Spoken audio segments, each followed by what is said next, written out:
ওমানে বাংলাদেশি মালিকানাধীন supermarket chain আল বারাকা গ্রুপের ঈদ ক্যাম্পেইনের গ্র্যান্ড ড্র অনুষ্ঠিত হয়েছে। এ সময় কেনাকাটার সময় ক্রেতাদের দেয়া কুপন থেকে 5 জন ভাগ্যবানকে গাড়ি উপহার দেওয়া হয়েছে।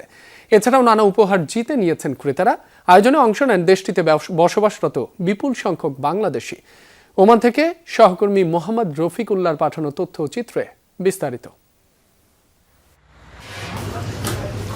ওমানের রাজধানী মাসকাট সহ বিভিন্ন প্রদেশে দীর্ঘদিন ধরে পণ্য বিক্রি করে আসছে বাংলাদেশি মালিকাধীন আল বারাকা গ্রুপের চেইন শপ। বিদেশি পণ্যের পাশাপাশি বাংলাদেশের কাপড়, মিঠা পানির মাছ, শুটকি ও শাকসবজি সহ নানা সামগ্রী বিক্রি করে তারা।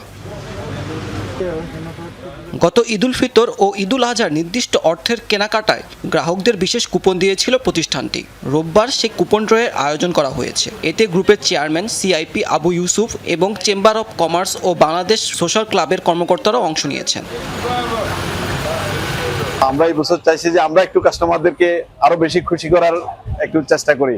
তারই ধারাবাহিকতা আমরা আমাদের 5টা কার এবং আরো 25টা এক্সক্লুসিভ পুরস্কার নিয়ে এসেছি কাস্টমারদের হ্যাপিনেসের জন্য অনলি। ইনশাআল্লাহ ভবিষ্যতে এটা এই ধারাবাহিকতা আরো অব্যাহত থাকবে। 5টা ব্রাঞ্চে ওদের 5টা গাড়ি দেওয়ার ব্যবস্থা করা হয়েছে। আজকে শেষ গাড়িটা ওরা রুই ব্রাঞ্চ, যেটা মেইন ব্রাঞ্চ, ওখান থেকে প্রদান করা হয়েছে। 5 জন ভাগ্যবানদের হাতে তুলে দেওয়া হয়েছে গাড়ি। এছাড়াও ছিল আরো বেশ কয়েকটি আকর্ষণীয় পুরস্কার। লটারিতে আজকে গাড়ি হয়েছে, আমার অনেক ভালো লাগতেছে। এটা বাংলাদেশে প্রতিষ্ঠান, সবাই আসবেন। রাফেল ড্রতে আমি সেকেন্ড প্রাইজ পেয়েছি, রেফ্রিজারেটর।